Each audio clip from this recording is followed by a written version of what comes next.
So yesterday while I was out riding with my brother, his brand new Yamaha YXZ or YZX or some alphabet, something or other, broke down. So I was towing him with my General and I broke down.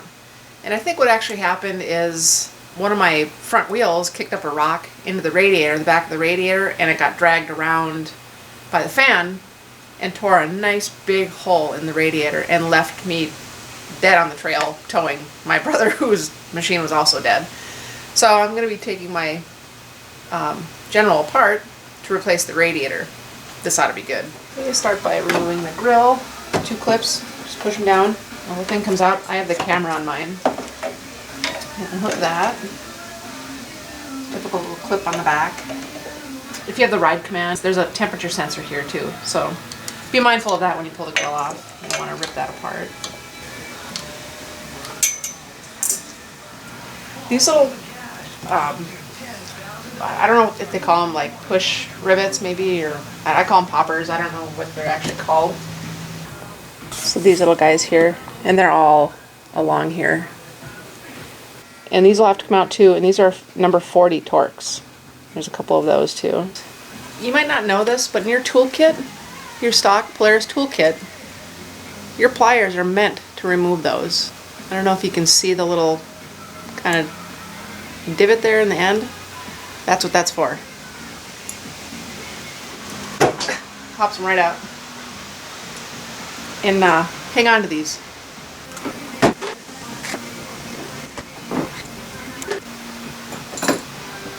I'm kind of a baby. I don't know, tools really aren't made to fit in my hands, so might be a good idea to wear gloves. Ouch.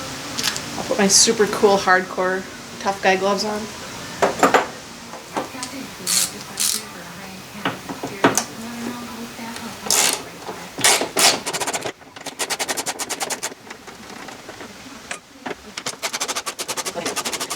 There are 2 plastic caps here. This is a trim removal tool. I'm sure you can use a screwdriver probably if you wanted to. So, see if I can get that out of there.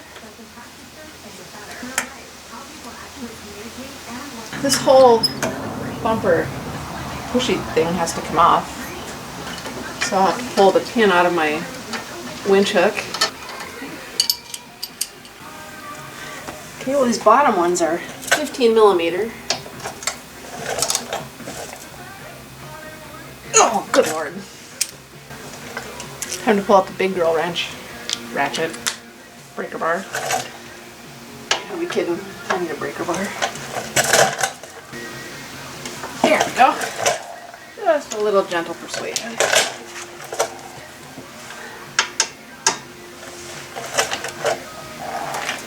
There we go. Alright.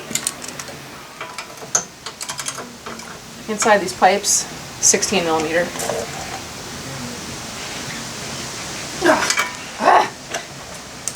Seriously.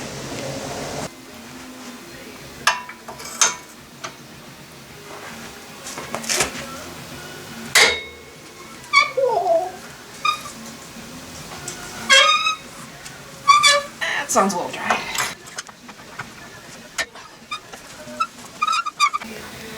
Inside here, it's the equivalent of an 11/16. Maybe it's maybe 18 or 19 millimeter. Maybe, I'm not really sure. But I don't have the metric equivalent handy, so I'm just using an 11/16 and it's fine. Ooh, bumper's loose.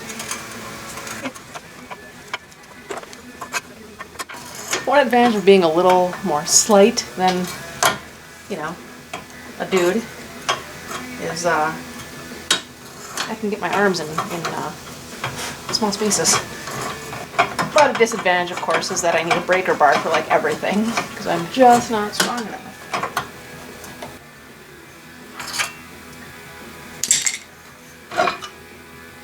Okay, yay! What next? Oh, we got some more poppers. Looks like 4 on here. Get those out.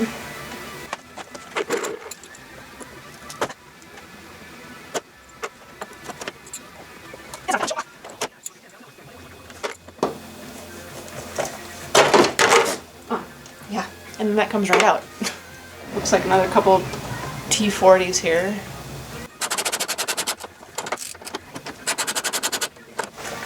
I'm not really sure how this comes out of here, but I don't see any more fasteners. Got a couple tabs here.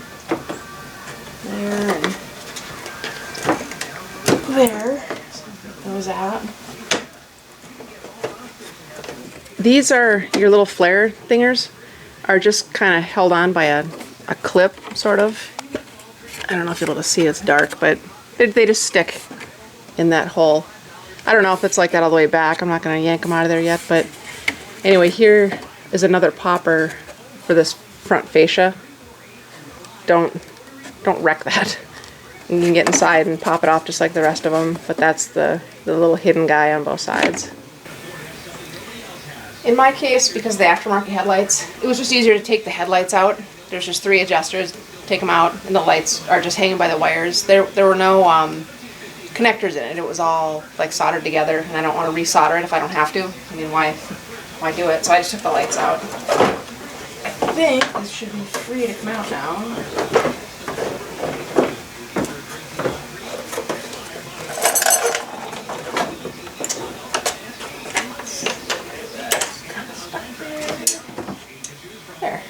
If you do take the lights out, just don't lose your little springs, your adjustment springs. Make sure they're on there. We've got to get this hood liner thing up. These are loose. Under the edges of the fenders, there are a couple more poppers. You can see one there. And then you have to remove the 2 screws that hold the little power block on.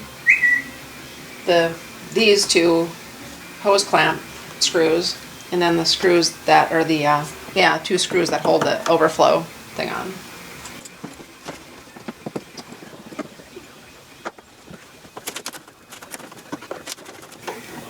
The 2 screws for the little bus bar thing are they're Torx and they're T25s.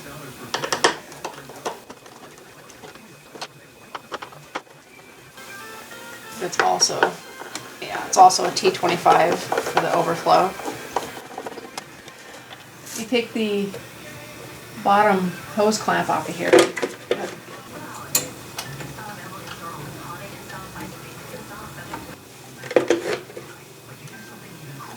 You gotta get out of here, you're gonna get a coolant shower.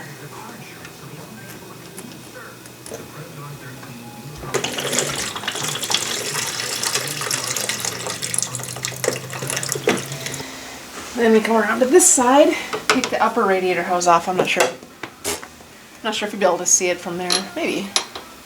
Yeah, I don't know. I'm sure you can figure out what an upper radiator hose looks like. Trying not to damage the hose. Alright. Okay, so that's free. Okay, once this is all apart, this is really difficult to see. You can kind of see the... I'm sorry, this is going to be terrible footage, but you kind of have to know what you're looking for in here. There's the radiator bracket. The radiator there, and the bracket. And see that bolt next to the green wire on the right? That's what you have to get out of there. And the same one on the other side, it's a 10mm. There's a fir tree clip in here that's holding your wires on. So you can use a, trim tool thing. Try to pop that out of there. Or you can cut the zip tie and just put a new one on, but we'll see if I can pop it off there. If I can do that, that's just easier.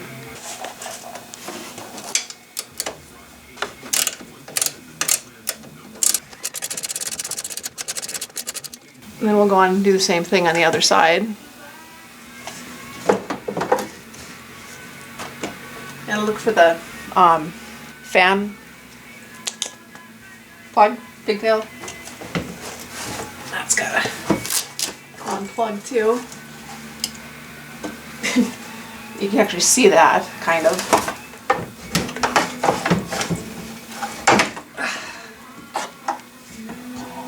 What fresh hell is this now? I'm stuck on there. There's another line, like a little... I don't know. Oh, we got a bracket down. Oh, making a mess. Alright. I guess those just pop right. Look at that. I'll be darned. Alright. Oh yeah, there's like a little hose back here also that has to, it's got the same kind of little fir tree clip.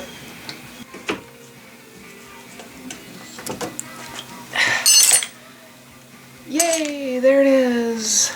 Let's have a peek at what kind of catastrophic damage we've got here that left me on the trail towing somebody. There's the fan. Oh yeah, the blades are all barfed up. I don't know if you'll be able to see that on the camera.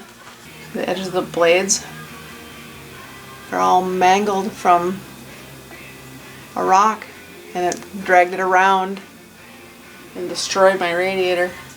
So many of these runners, not the little fins, but the runners that go horizontally, they're just destroyed. Thanks a lot, Eric. Radiator and guard showed up today.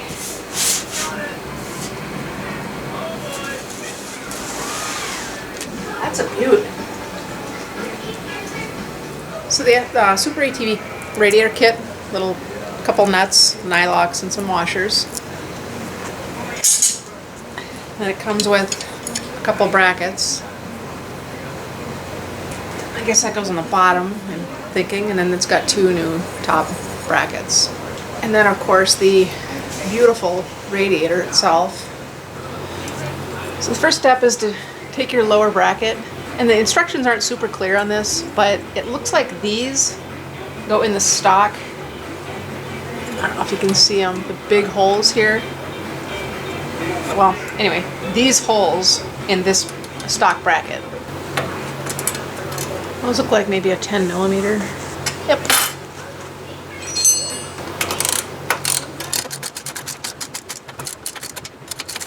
Your winch solenoid bracket, if you've got the winch on, you have to take this stud out or bolt, whatever, here. That's an Allen.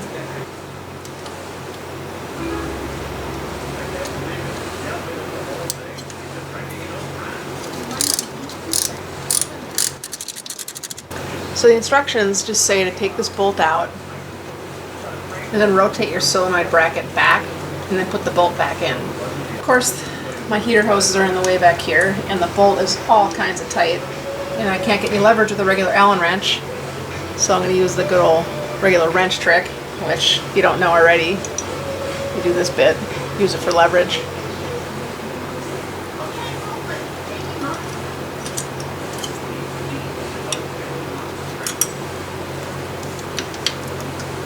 Okay, that's all tightened up. Okay, next, I put the box here. That way I know there's nothing that's going to be sticking out of the floor or anything that's going to damage the radiator, the fins or anything. Put the fan back on. It uses the stock hardware that you took off of the other radiator. Okay, onto the shroud. The Super ATV instructions don't show that this whole big, front shroud piece has to be removed. The service manual did. I don't know, I'm not really sure which is correct. This hood liner doesn't on mine, because I have so much wiring and stuff, it doesn't want to lift up very high. I think the best way for me, anyway, to get access to this was to remove this front shroud thing. You might not have that issue, but I did. See, on the corner of the shroud, this is actually the driver's side, it's just backwards. You have to remove this.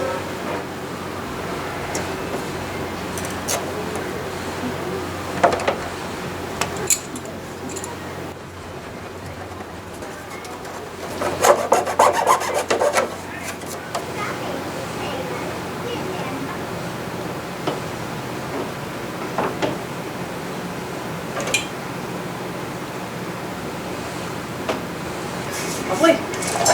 Drop right onto the bracket. It's all good. Okay.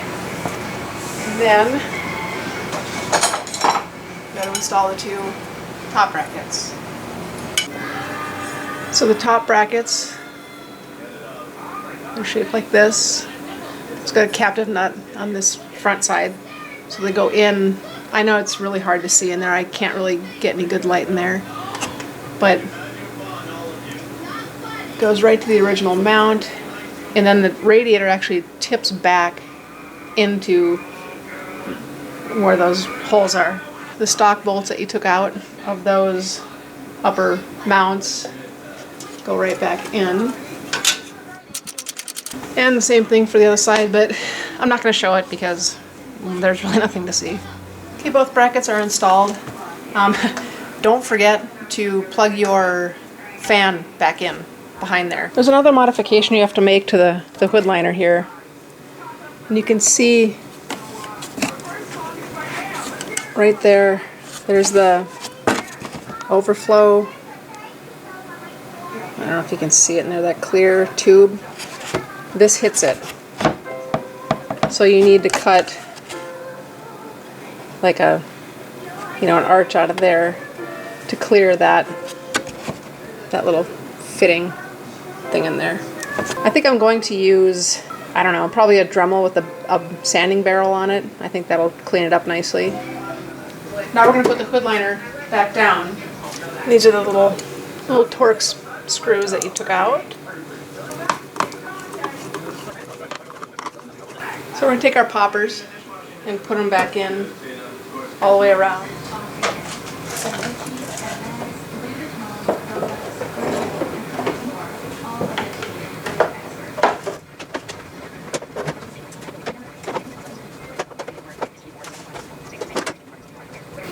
These tabs on here go on top of the radiator brackets. You have to make sure that your shroud thing here is on top of the radiator.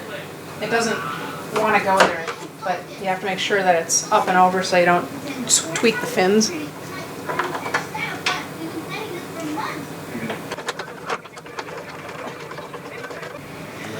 Don't forget you got a couple of these plastic poppers in here that holds this fascia to your fender here.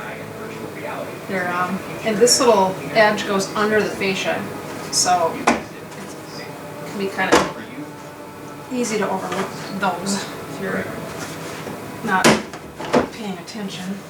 Of course, they're hard to see and hard to get to, and all that.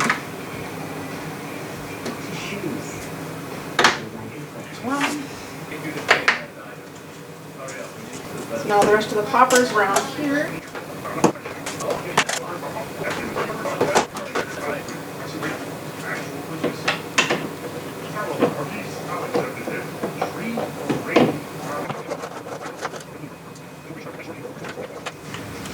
Pay attention to your winch cable here if you have the winch, and then these two plugins. That's for my ride command camera, and that's a little temp. These both go here. That should just line up with the tab behind here. Like that. And your plastic poppers. Doesn't even look like I don't have any spare hardware. Good.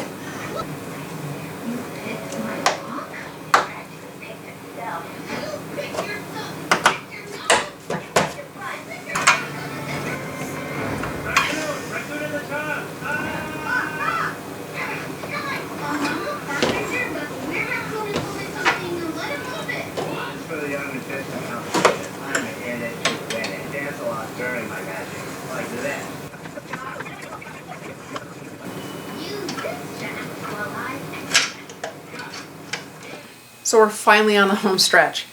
I've put some coolant in the machine already, ran it through a couple of heating cycles, like where the fan kicks on, and then that indicates that the entire system has, the coolant has gone through the entire system. So I let it sit overnight and with the radiator cap off with no pressure in the system to try to get as much air, basic air out of the system as I could. I'm just going to top off the coolant. I don't want to get the cylinder head all hot again and burn myself taking the screw out because I already ran it earlier. So the air that's in the system should be at that point because it's the high point in the system. I'm just going to put some coolant in now, top it off, and then I'm going to take that bleeder screw out, and I'll try to show you where that is, but it's really hard to get to, and you can't even see it. So I'll try to show you kind of where it is, but you probably won't be able to tell what I'm doing, but I'll give it a whirl.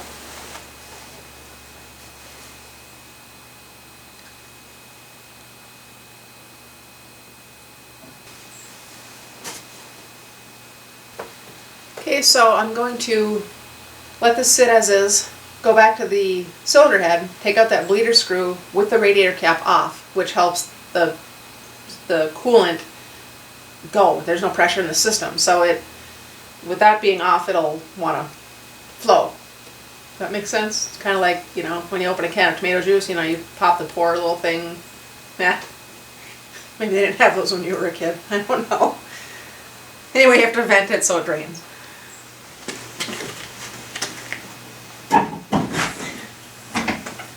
The service manual tells you to take out like the back of the cab and all kinds of stuff. Some people swear by doing it on the driver's side. I do it from the passenger side. It just seems like there's less crap in the way. So that heat shield has to be like bent up and out of the way. And then the screw that you're looking for, I don't know if I'll be able to really show it. It's between the exhaust manifolds there. If you reach in there, you can feel it. I think it's like I want to say it's a 10 millimeter bolt. I think you can use a screwdriver on it. I don't, because it's a hex head, so why risk stripping it?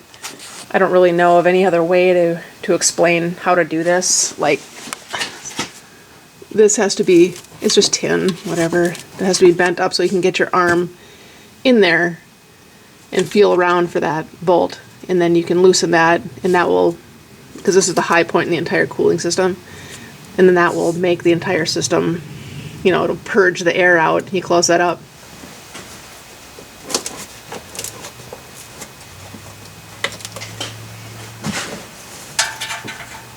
Hope you can see that. I don't know if you can or not. I'm not really super sure where I have the camera aimed, but it's a little dinky wobbler.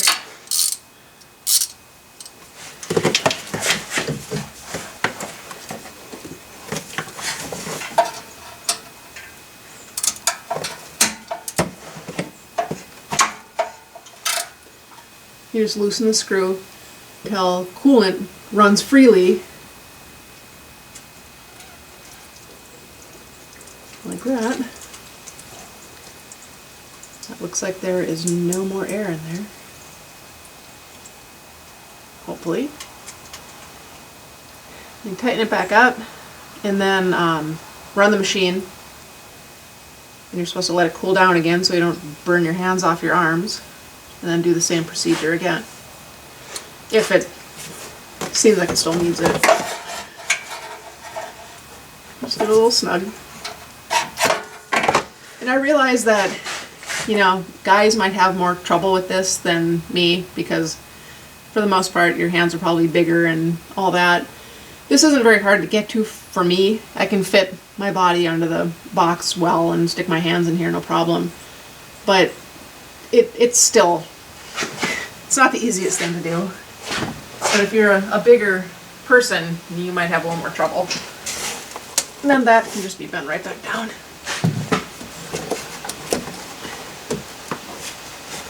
Like that, like that. Good as new. That'll drop the coolant level, because I dump it all in the pan underneath the machine. Not all of it, of course, but some of it.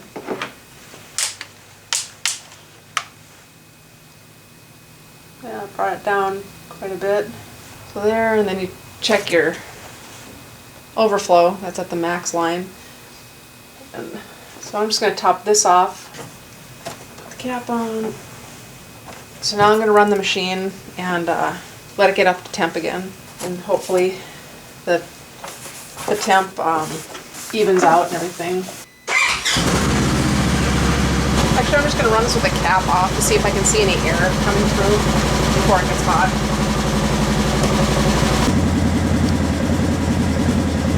With the cap off, you should see the air coming out of the system even after you've opened the rear bleeder.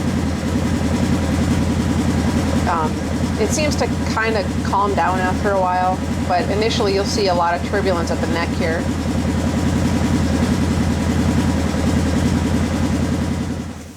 Well, that's it. We're all finished.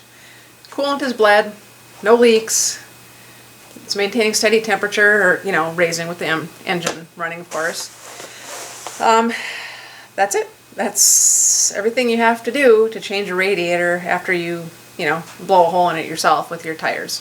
So I'm really hoping that was helpful. I know that when I was facing this project, I was kind of intimidated because I didn't know what to expect. So a lot of times, you know, that's all it takes for you to get the guts to dig into something, is just to kind of know what to expect. So even if you don't follow this to the letter or anything else, at least you'll know what to expect. And as always, if I can do it, you can do it. Thanks for watching.